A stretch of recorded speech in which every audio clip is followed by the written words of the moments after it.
안녕하세요. 오늘의 데일리 뉴스레터에 오신 것을 환영합니다. 1. 한국에서 발견한 깊은 숨겨진 자원. 2. 일본의 비열한 행동. 3. 국제기구가 조사에 들어갔다. 한번 진실을 알아봅시다. 세계는 에너지 부족 문제를 해결하기 위해 머리를 싸매고 있습니다. 석유와 가스 같은 화석 연료는 점점 고갈되고 있으며 환경 문제도 일으키고 있습니다. 대부분의 국가들은 에너지 전환을 촉진하고 재생 가능 에너지와 효율적인 에너지 이용 방법을 개발하고 있습니다.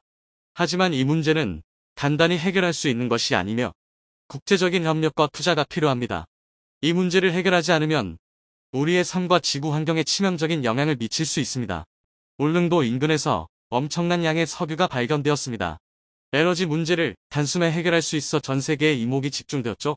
그런데 갑자기 일본에서 울릉도 인근의 땅은 일본 땅이라고 주장하며 석유는 일본 것이라고 주장했다고 합니다.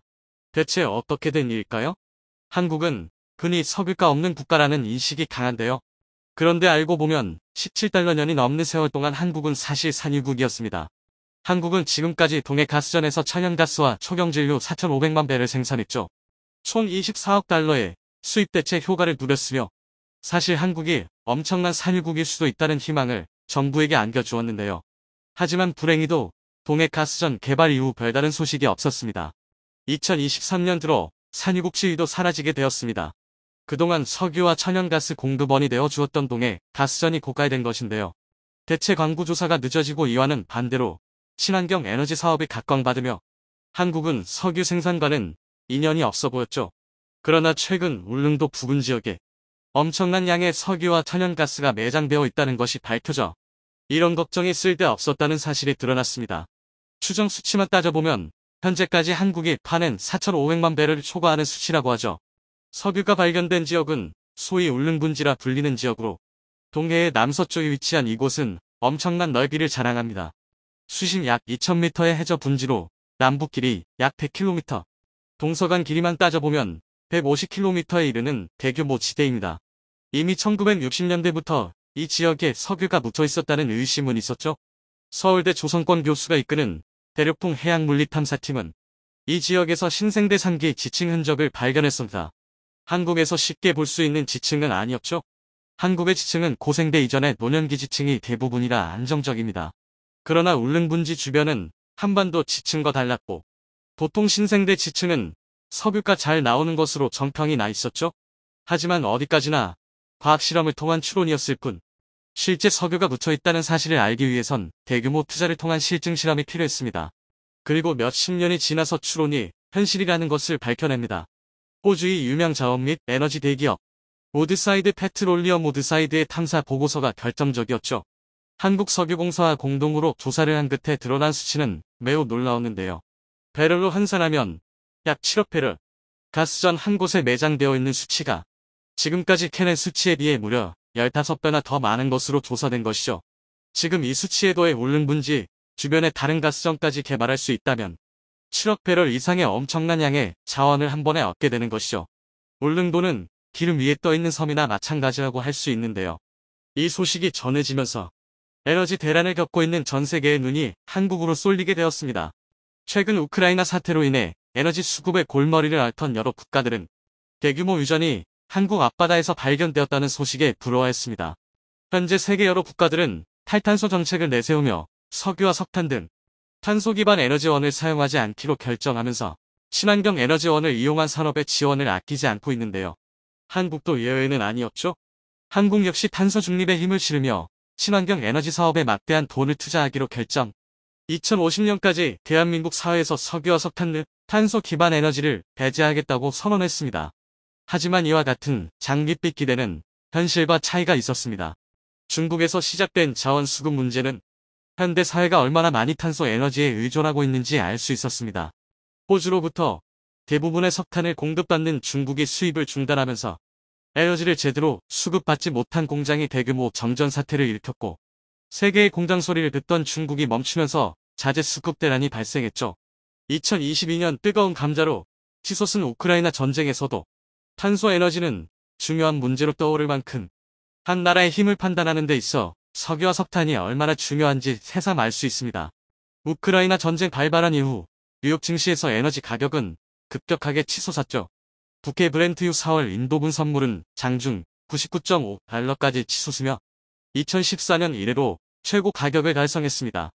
뉴욕 선물거래소니 맥스 천연가스 가격은 작년 대비 1.91% 오른 4.46달러에 거래를 끝마치면서 가격 상승 압력을 받았죠. 전쟁이 본격화된 지금 이 가격은 더 치솟을 것으로 바라봤습니다. 천연가스 가격이 10달러 이상 치솟을 거라고 내다본 전문가도 있었죠.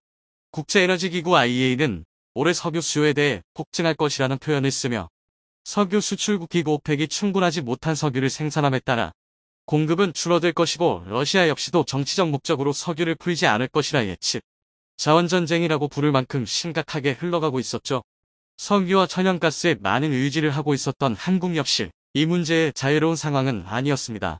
친환경 체제로 완전히 탈바꿈한 것이 아니게 탄소에너지 상승에 직격탄을 맞을 수 있었던 상황이죠. 그러나 이번 대규모 유전 개발 소식이 들려오면서 한국은 탈탄소 사회로 이전하기 전에 안정적인 자원 수급이 가능해진 것입니다. 한국이 단독으로 사용할 경우 2년 동안 수입하지 않아도 경제에 아무런 지장이 없을 정도라고 하죠. 이런 가운데 한국이 차지한 석유 자원을 탐낸 국가가 있었습니다. 바로 일본인데요. 일본은 일찍부터 울릉분지의 가치를 늘치채고 야금야금 이 지역을 자신의 관할 아래에 두려는 시도를 벌였습니다. 일본은 1978년 국제수로기구에 정식 공인 절차를 거치지 않고 울릉분지를 스시마 분지라는 이름으로 부르며 자기 영토라 주장했습니다. 공식적인 명칭이 아니었음에도 불구하고 자국 지도는 물론이고 해외 지도에도 스시마 분지라는 명칭을 사용하는 만행을 저질렀죠.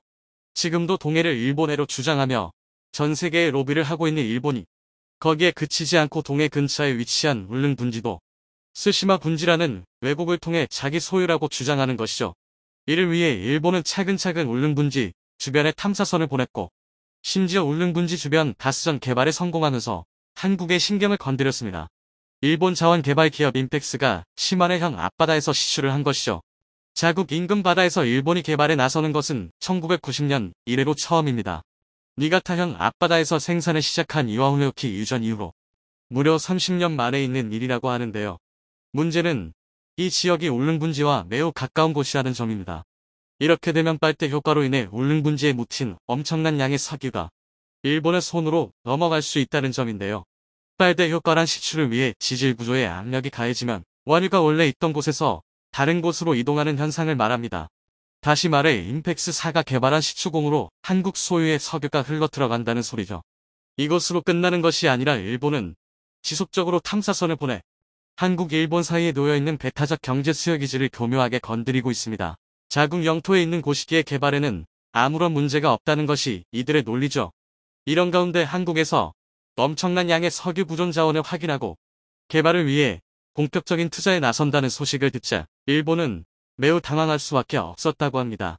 계획대로라면 일본이 야금야금 울릉분지에 자원을 빼낼 생각이었으나 한국이 울릉분지에 본격적인 개발을 한다면 오히려 울릉분지를 거점으로 일본 배타적 경제 수역에 있는 석유 자원까지 한국이 가져올 수 있기 때문이죠. 빨대 효과를 한국이 반대로 이용할 수 있게 되는 것입니다. 이렇게 되자 일본은 스시마 분지라 붙인 곳은 사실 일본 땅이라고 주장. 심지어 주한 일본 대사를 청와대로 보내 스시마 분지에 있는 석유는 일본의 것이고 한국은 이를 훔치지 말 것을 요구했다고 하는데요. 하지만 이러한 시도도 실패로 돌아가게 되었습니다. 바로 국제공동의 양시추 프로그램 이후 사무국에서 공식적으로 한국 울릉분지를 정식 명칭이라고 인정하며 스시마 분지는 정확한 표현이 아니라고 못 박았기 때문입니다. 이오드 프로그램은 전대양을 대상으로 해양 탐사를 통해 지구상에 발생하는 여러 과학 분야의 이슈를 해결하고자 하는 국제 공동 연구 프로그램입니다. 한국 정부는 울릉분지 탐사를 위해 이오드 프로그램을 지속적으로 요구했고 이에 이오드 사무국은 울릉분지 탐사에 나서겠다고 답변을 한 것이죠. 용어에 있어서도 울릉분지가 공식 명칭이라고 사무국에서 선언. 앞으로 모든 과학자들은 스시마 분지가 아닌 울릉분지를 공식 용어로 써야 합니다. 이렇게 되면 스시마 분지가 일본 땅이라고 주장하는 일본 정부의 주장을 정면에서 부정할 수 있게 되는 것이라 자원 개발에 있어 일본의 개입을 원천 봉쇄할 수 있습니다. 심지어 이번 용어 선정으로 일본의 대신 동해 표현이 들어가 앞으로 학계에서 공식 용어로 동해가 더 많이 사용될 가능성이 높죠. 한국에게 엄청난 기회가 찾아온 것입니다. 호시탐탐 한국의 것을 탐내는 일본. 야비하게 자원을 훔치려는 일본의 나쁜 행동은 언제까지 지속될까요? 반도체를 둘러싼 강대국 간의 눈치 싸움은 소리 없는 전쟁이라고 표현할 수 있을 정도로 살벌합니다. 미래 산업을 이끌 핵심 키워드가 반도체이기 때문인데요. 유사시 타이완 반도체 공장 TSMC를 파괴하라는 말이 나올 정도로 반도체 시장이 중요해졌습니다. 그 중심에는 한국의 반도체 산업도 한몫을 톡톡히 하고 있습니다. 최근 떠들썩했던 아메 인수합병 논의를 위해 삼성 이재용 부회장과 소프트뱅크 손정혜 회장이 만남을 가지면서 다시 한번 전 세계의 이목이 집중됐습니다. 미국과 중국의 압박 속에서 한국이 어떤 상황에 처해 있는지, 반도체 시장에서 갑과 을이 바뀐 미국의 심통 속에서 삼성과 아메 인수합병은 이루어질 것인지 자세한 내용을 살펴보겠습니다. 지난해 겨울 미국 육군전쟁 대학 학술지에 한 보고서가 게재되었는데요. 여기에는 중국이 대만을 침공하지 못하도록 하기 위해서는 유사시 타이완 반도체 공장 TSMC를 파괴하는 계획을 준비하라는 보고서였다고 합니다. TSMC의 고급 기술력을 신속히 대피시키는 내용도 포함되어 있었다고 할 정도로 대만의 핵심 가치가 반도체 산업임을 확인할 수 있었습니다. 반대로 중국도 그 하나를 위해 노려볼 만큼 가치가 충분하다는 이야기입니다. 그만큼 반도체를 중심으로 전쟁이 일어나기도 잠재워질 수도 있다는 단편적인 이야기이지만, 그만큼 4차 산업혁명의 핵심 부품인 반도체가 국가의 미래 경쟁력에 크게 영향을 미치고 있는 것이 현실이죠. 지난 5월 바이든이 방한했을 때 가치 동맹을 강조했는데요. 가치가 다른 중국을 배제하고 우리끼리 손잡자는 내용이었습니다. 그러나 가치 동맹을 역설하던 바이든은 곧 반도체 과학법에 서명하며 혼자 살겠다고 선포를 했는데요. 동맹은 온데간데 사라지고 말았습니다. 반도체 생산은 국제적 분업을 통해서 이루어지고 있습니다. 미국 업체는 설계를 담당하고 한국과 타이완은 제조를, 일본은 소재와 부품, 장비 생산을 맡는 구조로 이루어져 있습니다. 이런 분업화 속에서 미국이 설계에 집중한 건 이윤 극대화를 위해서였는데요. 처음부터 자신들의 이익을 추구하며 이기적인 모습을 보여주었습니다. 제조는 여러 가지 공정 단계를 거치는 과정에서 많은 노력이 소비되고 투자 비용이 많이 들어가기 때문에 감당하기가 싫었던 것이었습니다.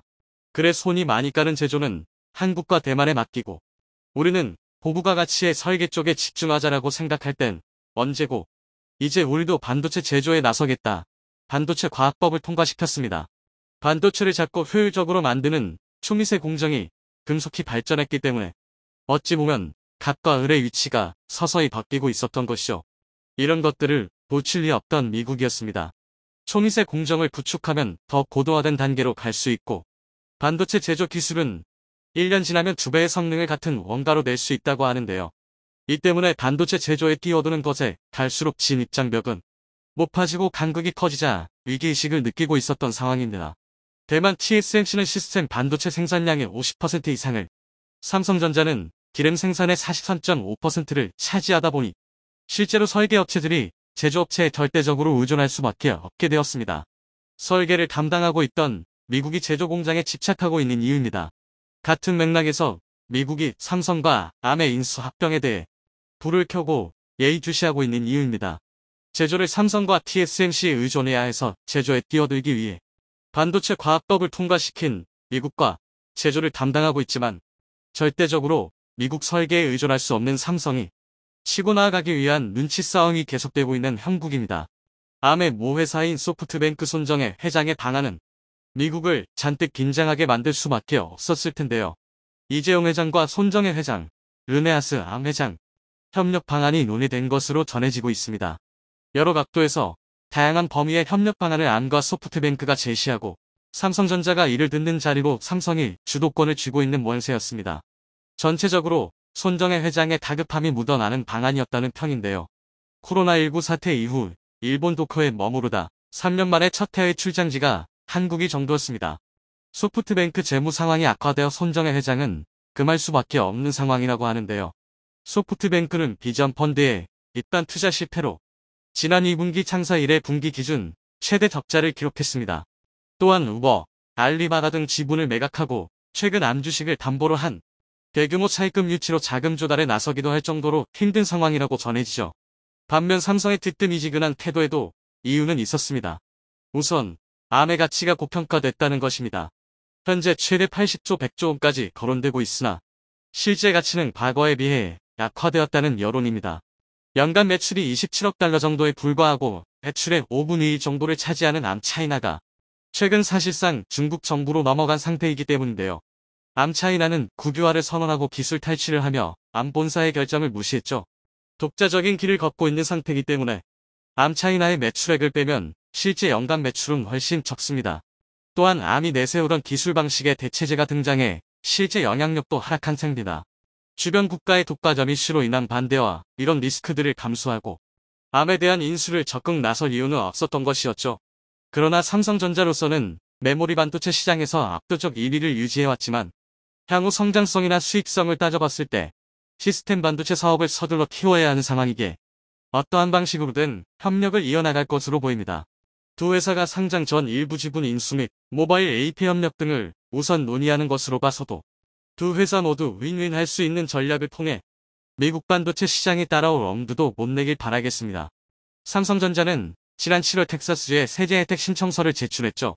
신규 공장 건설 계획을 알렸는데 그 규모가 천문학적인 수치였습니다.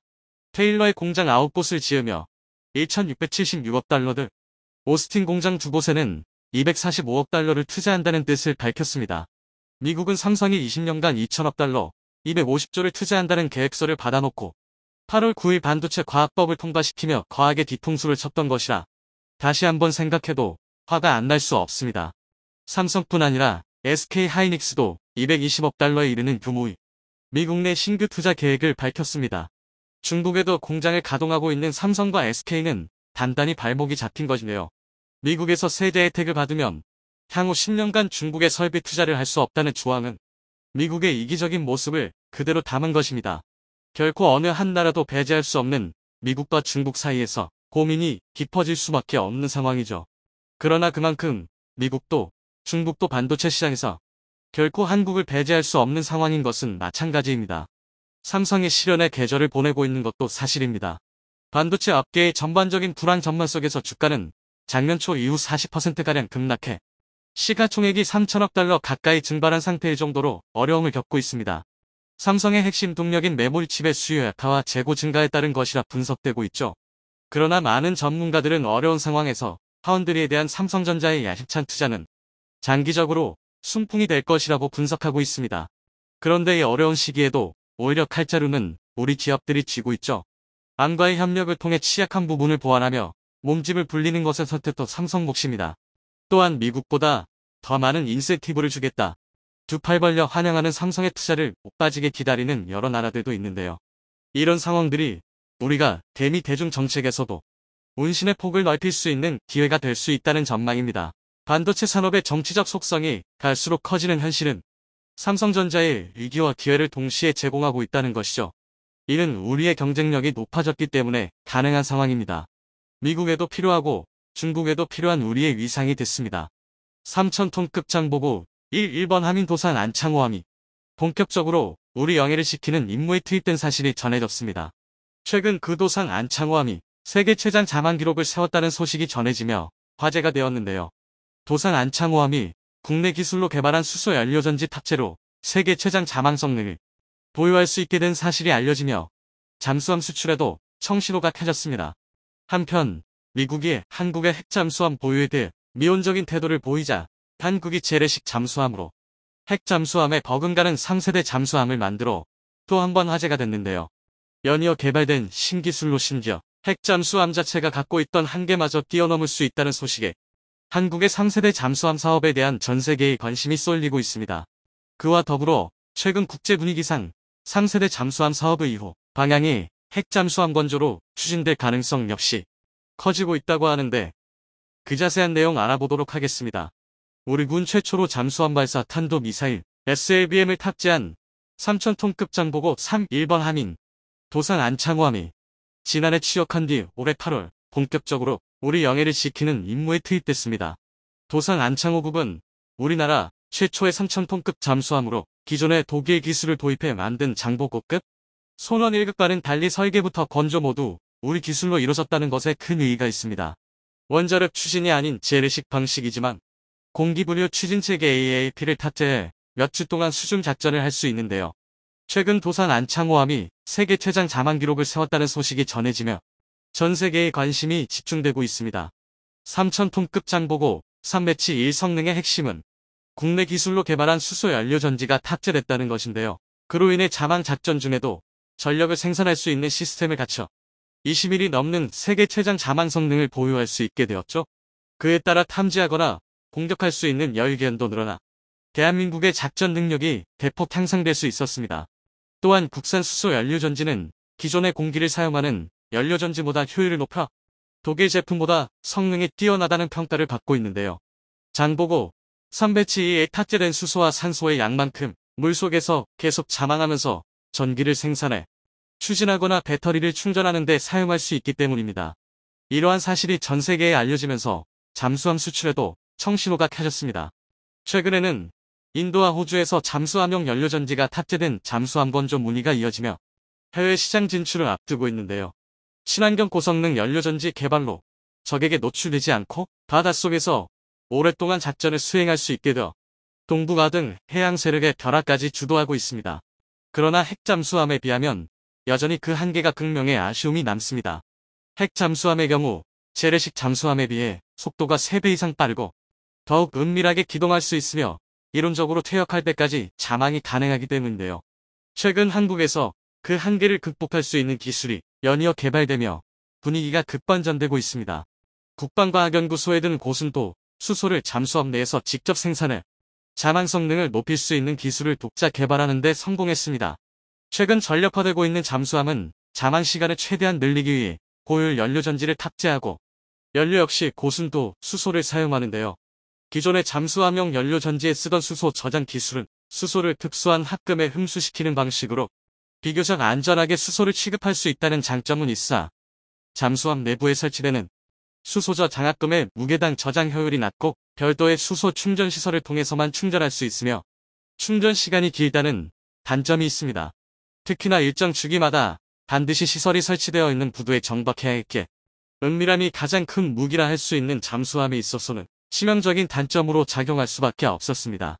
이러한 단점을 극복하기 위해 국방과학연구소가 기존 수소저 장합금 방식을 대체할 수 있는 잠수함 연료전지용 메탄올 계질 플랜트 기술을 개발해낸 것인데요. 잠수함 연료전지용 메탄올 계질 플랜트 기술은 높은 비율로 수소를 포함하고 있는 메탄올을 연료로 활용하여 연료 계질 반응을 통해 잠수함 내에서 고순도 수소를 직접 생산할 수 있는 기술입니다. 메탄올은 값이 싸고 보관 및 주입 방법이 간단하며 무게당 저장 효율이 매우 높고 별도의 장치 또한 필요 없습니다. 따라서 해당 기술을 적용하면 별도의 수소 충전 시설형 필요 없으며 연료 보급 주기를 획기적으로 늘려 잠수함의 자망 시간을 효과적으로 증가시킬 수 있습니다. 잠수함 연료 전지용 메탄올 계질 플랜트 기술은 지난 4년간 방위사업청의 핵심 기술 사업을 통해 개발된 기술로 향후 국산 잠수함의 성능 향상에 크게 기여할 것으로 기대되고 있는데요. 국방과학연구소의 관계자는 필요시 민간 선박용 연료전지, 산업용 연료전지 분야 기술 이전을 통해 수소 경제 사회 구축에 핵심적인 역할을 수행할 수 있을 것으로 기대된다며 잠수함 사업을 넘어 수소 산업 전체의 수준을 비약적으로 끌어올릴 수 있는 결정적인 계기가 될 것으로 내다봤습니다. 한편 고려되는 수전의 과정에서 수소 생성 촉매인 전이 금속 기반 나노 촉매를 이용하여 수소 에너지를 고효율, 저비용으로 생산하는 기술을 개발하는 데 성공했습니다. 고려대 연구원들이 개발한 해당 기술을 통해 전기 분해 효율을 대폭 끌어올려 수소 생산 자체 비용을 절감시킬 수 있을 것으로 전망되고 있는데요. 물을 분해하여 수소를 생산하는 물 전기 분해 방법은 친환경적인 방법으로 수소 대량 생산이 가능하며 전기 에너지를 활용하여 효율적인 수소 생산을 가능케 해 전망이 밝은 기술로 평가됩니다. 물 전기 분해 수소 생산 기술의 핵심은 수소 발생 반응이며 이 반응의 활성이 가장 뛰어난 촉매는 백금입니다. 그러나 백금은 매우 고가의 촉매로 킬로그램당 무려 7만 달러가 넘으며 비활성화도 매우 빨라 사용기간이 사실상 하루를 넘기지 못합니다. 그로 인해 전기 분해를 통한 수소 생산법 자체의 가격 경쟁력을 떨어뜨리는 큰 요인이 되었죠. 수소의 상용화를 위해 값비싼 백금을 대체할 수 있는 저렴하고 우수한 활성을 갖는 촉매 소재 개발이 필수적으로 요구되어 왔는데요. 우리 연구팀은 촉매 소재로 물 전기 분해에 뛰어난 활성을 갖는 몰리브덴과 바나듐의 합금인전이 금속 디칼코게나이드 나노 소재를 개발하는 데 성공했습니다. 이번 연구에서 콜로이드 용액 합성법을 이용하여 몰리브덴과 바나듐의 조성비를 조절한 합금, 디칼코게나이드 합성에 성공할 수 있었는데요. 조성비 변화에 따른 촉매 활성도를 통해 단일 금속보다 훨씬 뛰어난 활성을 확인할 수 있었습니다. 또한 슈퍼컴퓨터의 양자역 합적 계산으로 안정된 합금 결정 구조와 뛰어난 물 전기 분해 촉매 활성 메커니즘도 입증했습니다. 이를 수소 추진 잠수함에 적용하면 바닷물을 전기 분해 저장 중인 산소와 수소의 소모량을 절약할 수 있습니다. 또한 자망을 마친 후 수면 위로 올라와 디젤 엔진을 가동하며 AIP 충전 및 산소를 보급하는 스노클링 빈도를 줄이는 것에 큰 도움을 줄 수 있을 것입니다. 그로 인해 기술이 상용화되면 재래식 잠수함도 비교적 저렴한 비용으로 핵잠수함 못지않은 잠항 기간을 확보할 수 있을 것으로 전망되는데요. 심지어 핵잠수함이 갖고 있던 문제점까지 해결하며 새로운 게임 체인저 무기 체계로 거듭날 수 있다는 소식어 한국의 3세대 잠수함 사업에 대한 전 세계의 관심이 쏠리고 있습니다. 핵잠수함은 많은 장점을 갖고 있지만 천문학적인 비용이 든다는 치명적인 단점을 갖고 있습니다. 단순히 건조, 운용, 유지에 드는 비용뿐만 아니라 시설과 교육 훈련에도 천문학적인 경비가 들어갑니다. 기술의 확보, 건조, 해결료의 농축과제 처리, 승조원의 방사능 대처 교육 등 하나하나 엄청난 거금이 들어가며 핵잠수함 한 척에 들어가는 경비가 재래식 잠수함의 무려 10배 이상에 달합니다.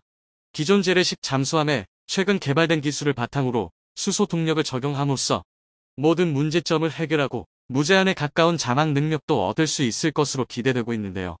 기존 재래식 잠수함의 잠항 기간은 길어야 3주이며 승조원의 피로도를 고려하여 15주 정도 주기로 운용해왔습니다.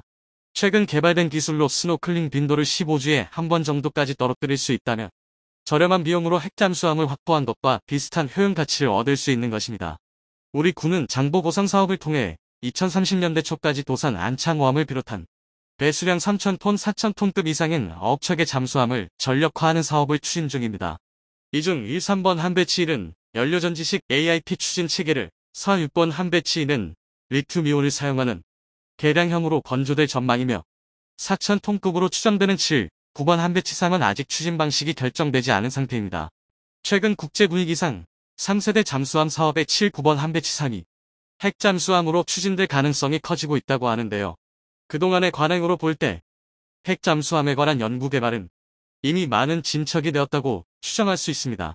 오쿠스 동맹이 결성되면서 탈원전 비핵화를 선언한 호주가 미국의 권유로 버지니아 원자력 잠수함을 획득한다고 발표했는데 한국의 핵잠수함과 관련하여 직간접적으로 영향을 미칠 것으로 예상됩니다. 또한 뉴욕타임즈 등 외신에서는 한국의 핵추진 잠수함 도입 가능성을 점치는 기사들이 잇따랐으며 디플로맷, 포링폴리시, 랜드연구소 등은 한국이 독자가 핵잠수함을 설계 건조할 능력이 있다고 말합니다. 미국 의회에서도 북한의 핵잠수함을 개발한다고 밝혔고 중국을 견제하는 데에도 필요하므로 한국의 핵잠수함 보유를 인정하자는 여론이 나오고 있는데요. 미국의 외교 군사 전문지 더 디플로맷은 미국은 한국의 핵잠수함에 대한 열망과 필요성을 지지해야 한다는 사설을 공개했습니다. 한 군사 전문가는 우리 국민들은 2030년 전에 우리 손으로 만든 핵추진 잠수함을 볼 수 있을 것이라고 장담했는데요. 핵잠수함 도입 여부를 떠나 이미 세계 최고의 잠수함 기술력을 획득하는데 성공해낸 것 같아 앞으로가 더욱 기대됩니다.